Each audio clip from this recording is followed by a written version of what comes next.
World, I bust through and bust moves. Stay true, the killer to stay smooth. Handsome brothers stay set in the mood, but they wanted funky rhymes from the brother so cool. Trying to check the vibes and set the conversation. The keenest minds to find this observation. I'm on 10 podcast, so don't not face it. We'll be the first to declare our greatness. Checking out, check out, I'm checking it twice on the weekly. I'm busting, cause busting is life. If you don't know, now you do though. You should peep game, that'd be cool though. Cause your part is crucial, so get on the movement. If you ain't busting, don't know what you doing. Wasting your time and ignoring the truest. Some of the realest, they greatly influence. Kings in Montana creating a movement. Scrapping or rapping or laughing or acting. It really don't matter, cause this is our passion. We busting and trusting, it really is something. When it comes to our family, you know that we love them. That's how we roll. Montana in the house and we taking control. Podcast kings in the place to be. We taking over, just wait and see.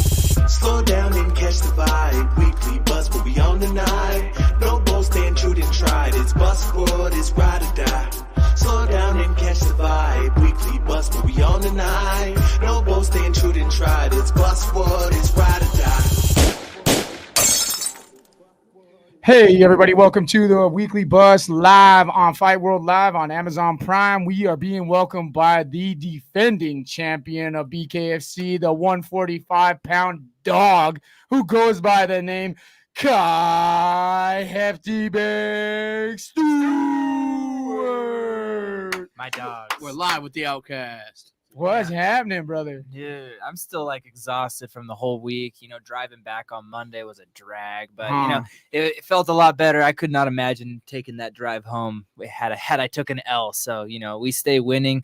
I gave up losing a long time ago. So we don't take L's around here, man. Don't, Let's go, bro. Man, first and foremost, congratulations, champ. What a feeling, man. Yeah, that crowd was also next level too. Biggest crowd I fought in front of. I'm hoping the next one can beat it. That massive crowd. Yeah, I really hope that BKFC can keep it going and I can get onto another big card like that. Timeline wise, I think the next time BKFC throws on a huge event, I should be available to fight. So put me on. Depending, I want to see you in Knucklemania if that's possible, but I don't know when that is. Probably February. Yeah, I don't know. Yeah, I want to go through wrestling season, be a coach, do my wrestling thing, and then the second season is over. I'm ready to hop back into camp. Hopefully around a May or a June again. Because fuck it, we don't even know who I'm supposed to be fighting. Because that win is scared. Nobody else has fought in each other. So it's like, fuck, do I got to go down to 135 or what? Start dominating a whole nother division. Your future's bright, champ. But let's just rewind it a minute, man. Going into Salt Lake, you had a lot of fucking doubt. I know you've gone over it on other podcasts, but we're here with you going through a lot of the steam. Mm-hmm. And for you to be able to go in there and perform the way you did, what was your mind state? Because even you kept your training camp under wraps, even with us. And we told everybody that we don't know shit. Yeah. Your secret camp paid off. And what was it like going in there mentally for you? I was just 100% dialed in. There was nothing about the fight camp that was different per se. It was just I did everything with my close circle. Close athletic circle, I should say. Yes, sir. Because you guys are close, but anybody whose mind was able to be on the fight, that's who I surrounded myself around, and that's it paid off. A lot of lonely nights down there. Me, Dakota were hitting mitts together. She actually held mitts for me 90% of the time. So it was kind of she helped me crush it. So it was a fun time. Yeah, me and mentally, down there. Mentally, I was the best going into this fight than any fight, any wrestling match ever. I have there was no nerves, and I just knew I was gonna win. For the last couple of years that we've been with you, champ, this was the most dialed in I've ever seen you. The most calm before the storm. Mm-hmm. I looked at you and I said, "How you feeling, man?" And you pulled me aside and you said, "This is the best I've ever fucking felt." And I believe it, man, because look at your display, bro. Yeah, I made it look, relatively easy. I know it was a 5-round fight, but I just dominated him from start to finish, and I wasn't tired. I felt like I could have given more, which hindsight 2020, but it's I feel like if I would have really given every little ounce that I had in that fight, I could have finished him. But there was still that part of me that was like, hey, he's dangerous. He's a dangerous fight. I know that you love to pride yourself in being a wrestler, right? Mhm. But in there, at times, you were outboxing a boxer as a wrestler, and your striking has improved tremendously. You know, like what, you know, is that something you truly focused on, was footing and striking on this camp? Yeah, I didn't really like. Once again, I didn't really train my clinch because I knew that all I'd have to do is grab a hold of him and I would win it. Most of my training camp was all like straight boxing. Once again, I want to get my hands going. Really make him second guess, kind of like the Conor Khabib situation. He thought the takedown was coming, overhand right, boom, set Conor down. But same exact concept. I want to just be have as many tools in the tool bag as possible, and you know, we showed it. You did something unique at the weigh-ins, bro. A first in history, as far as I understand, and the first time that this is some pioneer shit. Because, in my opinion, I don't think this is something cooler for fans, man. You were wearing fucking Meta glasses. Yep, the Meta Ray Bans for my face-off. There's gonna be a lot more content. I just purchased that pair.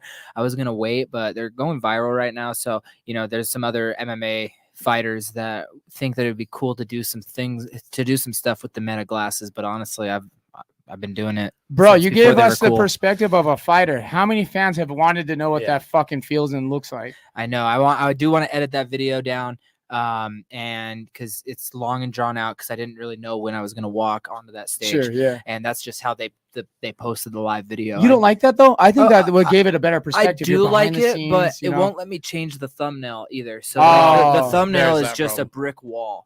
That makes sense. Yeah. If I condense it down, I can maybe even keep that video on there, but then post like just the face off that can be seen.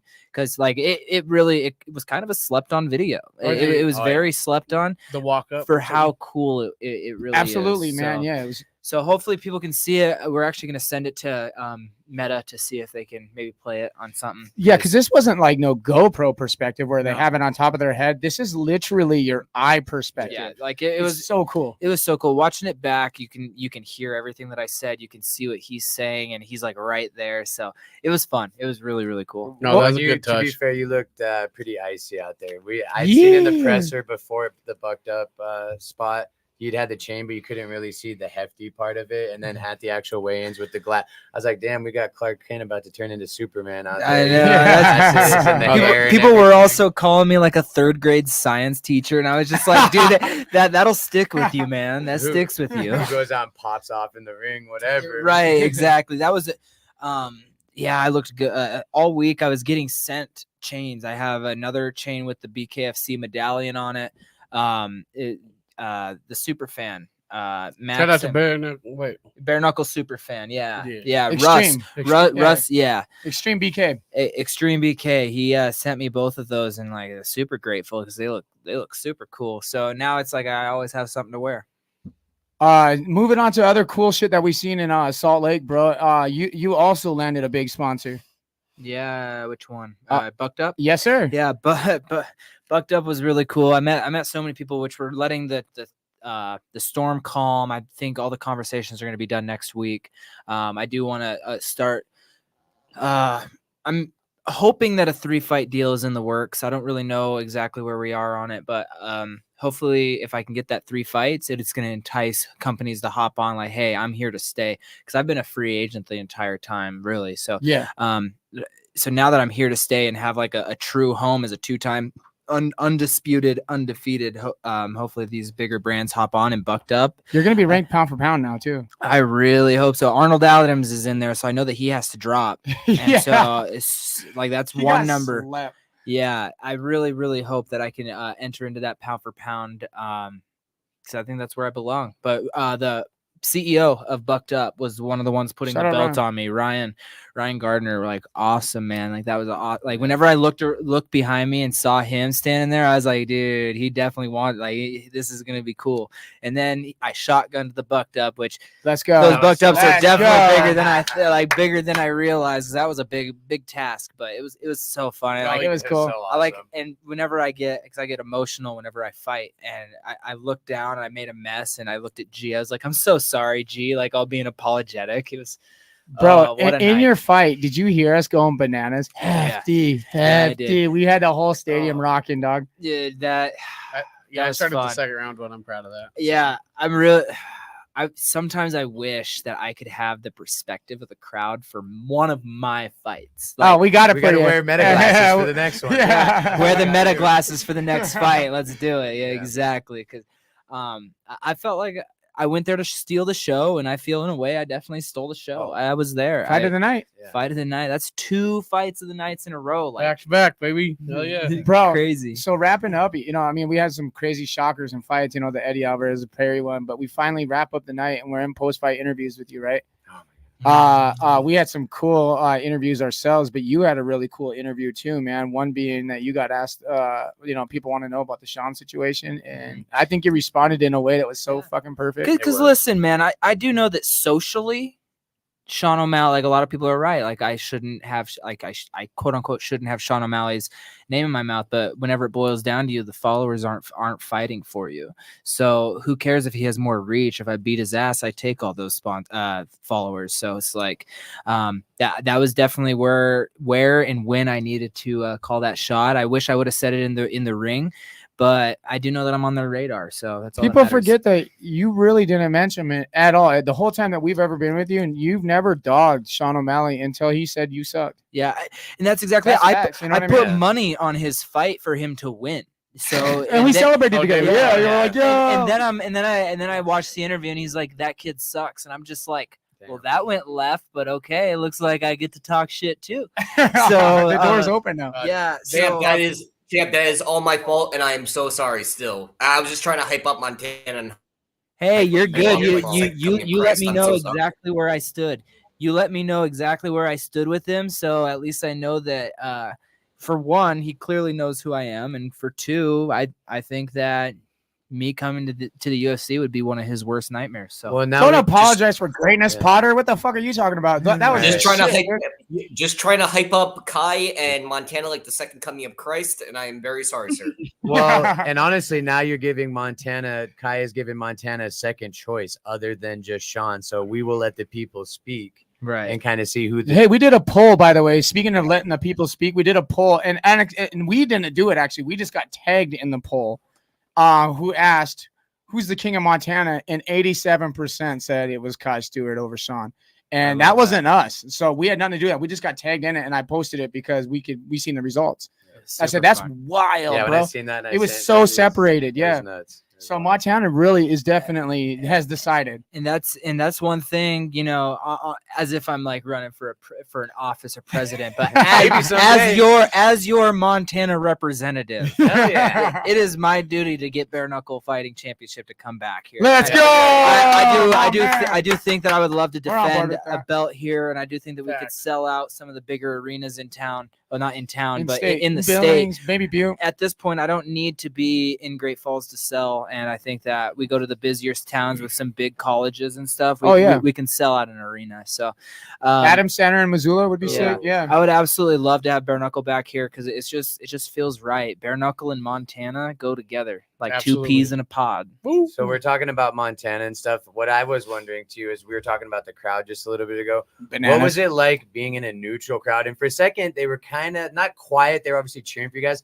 But what was it like feeling the momentum shift? And you could tell the crowd was getting like behind you. Hefty. I mean, we were cheering, obviously kind of getting stuff going, but you could tell, I feel like it was around a little bit into the second that the crowd was totally fucking feeling what you were putting down. And they totally started backing HD fans were quiet. Hefty fans got loud. Yeah. What was that like to have that whole thing? It kind of reminded me of the Louis fight because to my surprise, the crowd was fairly split there, and that was like very shocking to me. I feel the same way. But towards the end of the fight, I do think that I won that crowd over. There are still fights because you're gonna have the diehard fans for Louis, but same thing. But I just act like you've been there, man. Is my whole motto. Like I'm proud of where I'm at and I'm proud of what I've done, but in the end, it's like I have dreams that are so much bigger. So it's like I hope to do that at T-Mobile one day, have a whole crowd hate me. And then by the end, it's like, it's my time. It's who I am. And it's my crowd. So I do think that we're into the Kai Stewart era of BKFC. I'm revolutionizing the game. Nobody has what everyone's talking about clinch work now. Everyone said, now that we know that there's true definition that boxers are having real hard times with clinch, it's you really have changed the game, bro. Like obviously we knew that clenching was legal as long as you're active, but you've changed that. You turned like you made it more of a relevancy. Does that make sense? Especially because I did it so clean. I mean, there was times where I ducked my head just like I did in the Louis fight, but like my head was up and I was throwing very, very good landing combos within my entries. I wasn't just hard diving in like I did with Louis, but I knew Louis wasn't going to throw that uppercut. That's why I adjusted. So I know I got tore apart, but I fixed it. I fixed the problem because it wasn't a problem. It's just how I knew I was going to beat Louis Lopez. Yeah. So, but same thing. Man, dirty boxing. Dirty boxing is really how you have to do it. And because it's not boxing, it's fighting. It's kind of crazy because we did a pre-fight interview prediction on you in particular on Denver sports betting, and I missed the round. I said fourth, and I really did expect to finish. But other than that, if you remove the finish round, I was spot on you, dude. Like I said that you would come out the gate, you would immediately work the clinch, and I figured that you would tear him down within the fourth, and he would be tired enough to finish him. And at one point, I was screaming, "Finish him!" because he was right there in the fourth. I thought this was it too. I really believed it. I seen it coming, and I'm surprised that it went the distance. But you did exactly as planned, man. It was such a beautiful thing to watch something in live time, to see it in action. It was like what do they call it? Ballerinas in motion, dude. It's art in motion. It was art in motion. I want to say one thing real quick. You changed the game so much that even Louis on the Mission Accomplished podcast gave you your flowers. He's like, he did. He's like, that's somebody that you can't really plan to fight for. Yeah, hell yeah, and I like that. I do think that Louis was going down for his chance to get a title shot because he knew if Howard won, he was going to want to run it back with Louis. Yeah. So I think once I won, I think in the end, Louis is just trying to keep his name relevant, and I think that he would like he does mean it. He's like, okay, at least I'm losing to the guy that's beating everybody. It seems sincere. Yes, it did. So moving forward, champ, you know, you do got a busy schedule ahead. I know you're going to have a ton of like victory laps, right? But minus the victory laps and the sensation, you know, are you going to focus up on your next opponent, or are you going to take a break and, you know, help the kids out with coaching and all that jazz? I'm gonna definitely focus on coaching, but I think we know who I'm gonna fight next, so it's just back to the lab, because really at this point I've put in the work, I've put in the grind, so I need to let my body rest. I have to. Now I just have to start learning how to train for every new opponent, and I think I have the tools to beat everybody in the top 10 in my weight class. So I'm hoping that they send that win and then let the top 10 fight each other. I don't think that there's any reason. Okay, that's for funny me that you brought that up. That's a perfect segue. Yeah, I don't think that anybody does, like as of right now, as we sit, nobody deserves a title shot until they fight for it. So I was on IG as myself, and I was talking to Brandon Allen because he said, "What about me? I'm ready." And I said, "No offense to you, and I'm not taking nothing from you. I think you're a phenomenal athlete, but I think you're gonna have a great career in the long run. But right now, I think what makes sense for you, Brandon Allen, and this is what I told him, is that he fights Duran, and whatever happens there happens. Kai fights Dat." And I actually had, you know, people were disagreeing. I was like, no, this is what makes sense for Champ. Yeah. Champ gets his opportunity to highlight these these lower hanging fruits, get to battle it out to get to see who battles the Champ. That's how it goes. Yeah. So Champ doesn't need to take one of these lower guys right off the top. If he wants to fight someone larger, it makes sense for the promotion. It makes sense for the fans, and it makes sense for the fighters. Yeah. That's what makes sense. And you took the fight that everyone told you that you basically had to, and you proved that the number one wasn't enough. One as you thought. Just like you had said, when like I, you know, have to eat a little bit of crow, not eat crow, but I was excited for him because he was one of the first fights that I'd seen. And I thought just based off of his boxing skills and stuff, he would put up a genuine fight against you. And you adjusted perfectly. And I mean, you not only, you know, you proved a lot of people wrong, dude. And I want to say that, dude, he didn't adjust. That's one thing I always compliment Kai on. Kai, you know what I mean? Hold on. Kai's evolution of fighting. So when he's in there, nobody in the fucking fight game adapts as well as Kai. Nobody. And I fucking mean it. I'm willing to stand on it. Kai didn't adapt to shit. He had immediately jumped in the first round and dominated it and controlled the whole fucking fight. I was like, Kai is doing something I haven't seen personally him do yet. He's not evolving. He's not adapting. He's controlling the whole fucking fight. And I was like, now that is something that's been new to me. And I watched his foot stance change, and I watched everything change about him in that fight, but in a way that I predicted, because I seen your growth, dude. It's only progressing. I said, this kid's on tap. Truly, he's 23 years old. Anybody that doubts his positioning in any other major promotion, if they came a knocking, is fucking high. Yeah. This kid's a hot ticket. He's a superstar, and he's the world champion of the BKFC. Not once. He defended it. He's twice. This is 2 championship fights against someone that everyone said was gonna, I love that stat, because they even said that I wasn't even gonna show up. I was like, he's not gonna even show up. He's not gonna show up. He'll find a way. He's gonna find an injury. So he's not gonna sign the contract. I seen that one online. I didn't even argue money on this one. Like, part of me, I just wanted to sign it literally as quickly as possible. I just said, you know what, screw it. I know I'm gonna win. Well, we can negotiate. And afterwards. You did. And I signed it immediately. And now it's like, I welcome. Well, I want Dat. Like, I'm gonna very, very hard push for Dat. And other than that, it needs to be somebody that takes a top 5 fight. Okay, so you're a great coach, right? And I love what you're doing with the kids. I love what you're doing with the community, but you also have some great sparring partners, and you also have a great little team underneath you. Yeah. You have some major shit coming up this Saturday, and you have some kids that are on the card. Let's shine some light on Fusion Fight League this Saturday. Yeah, there was some pullout. So if I miss somebody or skip somebody or add somebody that is not fighting, I apologize. But we got Lance Regenball. He's fighting a tough wrestler out of Ronan, and then he's on fire. His brother Austin Regenball making his debut against somebody named Sean Klein. Let's go. So MMA debut there. So hopefully it's gonna be a good one.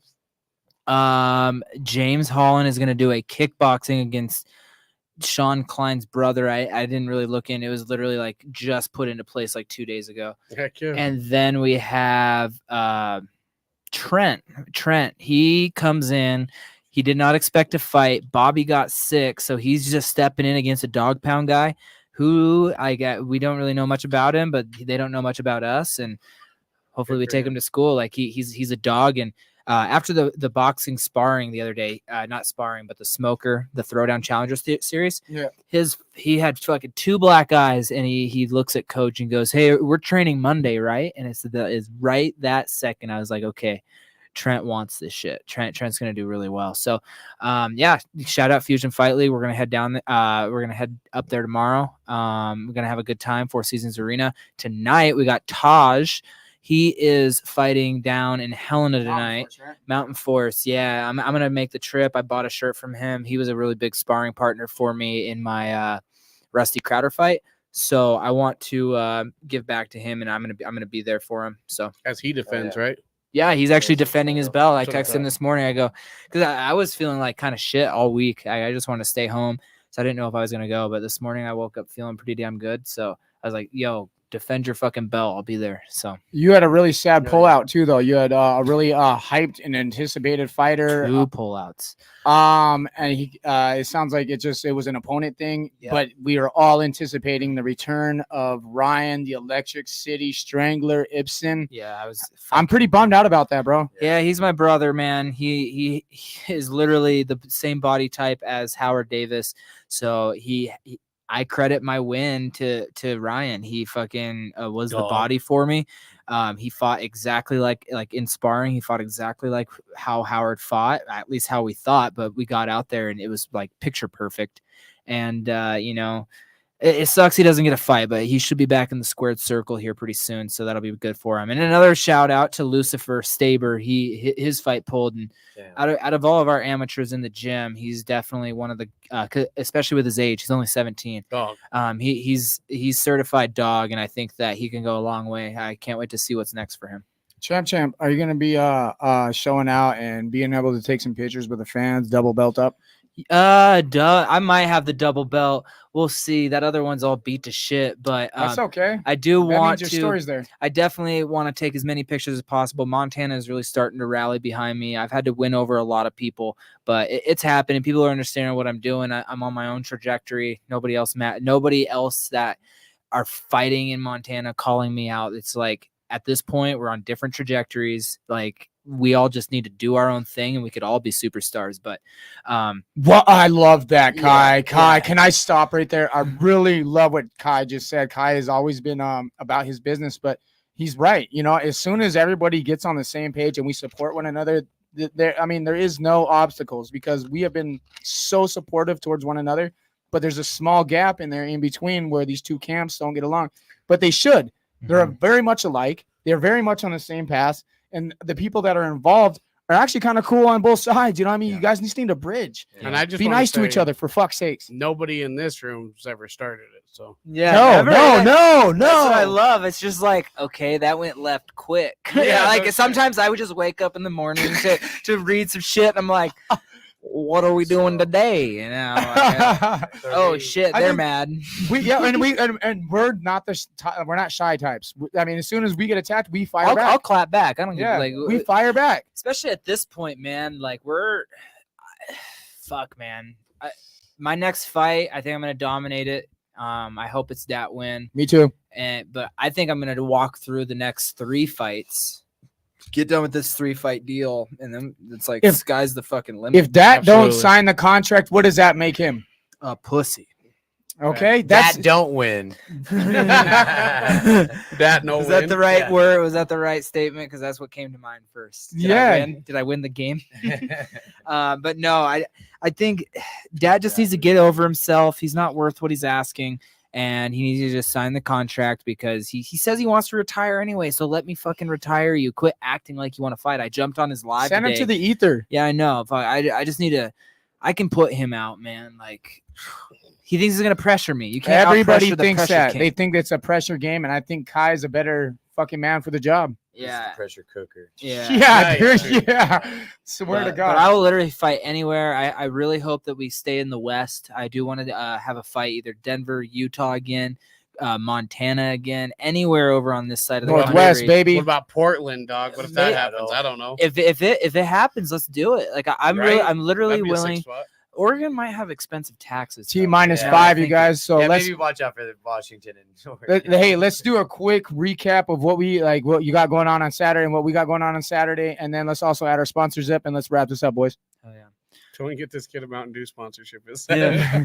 Well, I'm just going to get my sponsors out of the way. First and foremost, shout out to the Stadium Sports Bar for hosting what I heard to be an incredible watch party. Thank you, everybody that bought merch, bought tickets, bought any food or drink. Like, thank you guys so much. Shout out Native Grown. Yeah, I want to Boys. add on to that, the boys with Yeah. them. Yep, I'm very, very excited for Native Grown. We have a lot of things in the works, and hopefully the new strain will be out soon. And then we got Sween's hot sauce. It's actually an infused hot sauce. You can get it non-infused if weed isn't your thing, but it's definitely that perfect sweet, and just that, like, it doesn't punch you in the face with heat, but it'll definitely give you a little something. And then we got Bucked Up. Thank you guys. Like, you guys Bucked showed me Up. great hospitality down in Salt Let's Lake, go, and I look forward to working with you guys more. And shout out Catch a High, because Catch a High should have manufacturing. Literally, we are signing deals within the next week or so. We are just negotiating prices. So Let's go. Let's I'm go, buddy. fucking That's pumped. exciting news. yeah, and then last but not least, we are gonna have a collab with Central Ave Meats here in Great Falls, featuring my cracked skull pepper. There's gonna be a couple options, so stay tuned in the. That's a coming- Montana homegrown. Let's Yep, go, Alpine Let's Touch. go. Yep, and You said Cascade Meats? no, Central Ave Central. Meats. Oh, sorry. And then Central Ave Meats, but yeah, and then with that, Alpine Touch and cracked skull pepper. Like, let's go. Fucking grab your cracked skull Grandel. pepper. We're about to sell out of the first batch, but I'm gonna have more on deck. So get them. Shout out to Brandell. Yeah, Levi, run all of our sponsors real quick. All right, the Halftime Sports Bar, Yes, sir. the best sports bar in town. Yes, sir. You know how it goes. You know where the boys go to watch our stuff. 20 past 4, your one-stop vape and head shop. 5 locations: Prescott, Arizona; Billings, 20 past 4. Billings, Helena, Let's Great go. Falls. And I've been saying it for weeks, but we're heading south, baby. What does that mean? That means we're going to, Oh, yeah, you're going to Albuquerque. well, that too. What the fuck are you talking about? I was talking about going to Butte. Oh yeah. But yeah, sure. But also that. Yeah. Also, the boys going back to Albuquerque. Sure. Shout out to Dakota High Five. All right, Jamie St. Mark's, our homie Kalen Legg. You need some shoes? Hit that man up. Hudson's Trash Removal Native grown. and Native Grown. Beer's gone. Best dispensary in all of Montana. Backing Rated both number Kai one. and motherfucking the weekly bus. Shout out to those guys, Charlie, Chuck, whatever you want to go by, my man. You are the shit. And by the way, we have super duper exciting news. We have added our boy Fendog. We have a new logo being dropped, done by Ghost motherfucking J, our man. Our new logo is being released today. You can see it perfect. And if you go down a little lower, go down, and there's our man. He's in a spaceship. That's the Fendog 5000 in a spaceship, baby. Thank you guys. Yes, This is sir. a huge moment for him. And shout out to David Potter at Fight World Live. For those who don't know, now you know Jake Fenner's part of the weekly bust. Thank you, boys. I'm very. Oh, launching a new website, by the way, next week, and we have some big things in the fire that we're working on. So And now you know. Nice. We never tell Fight Worlds live because they're news because Potter likes to drop it on himself. And when he does it, I like when he does it because he's a better hype man. Potter, come hang out and go like ice fishing or something fucking Yeah, stupid. come out, hang Come out. out, come the boys, baby. Okay. work has been We can crazy, spear but I a pike- promise we're gonna do it to it. Spear a pike through the ice. Yeah, yeah. Bring out your Fuck yeah. inner Neanderthal. Shotgun some natties. Rustle some bears. Let's fucking do And- it, man. Some Greco-Roman with some bears. Let's fast forward to the future for Potter as well. Potter, are you available? Fight World Live available tomorrow for Joe Elmore? Yeah, fuck yeah, man. Let's go. So we got 187 Hitman Elmore coming on tomorrow night. night. Get night, ready. night. If you don't know, he's Anyway, boys, I gotta get BKFC. Yes, sir. Hey, All right, we're ending the show. Thanks for watching the weekly bus and Fight World Live. Kai, I love you. Congratulations, champ. love you, For the love. boys. Go, To the Yeah, moon, baby. Champ. Hefty. Hefty. Yeah. Let's fucking go. All right. Thank you, Brian Sosha. You're the shit.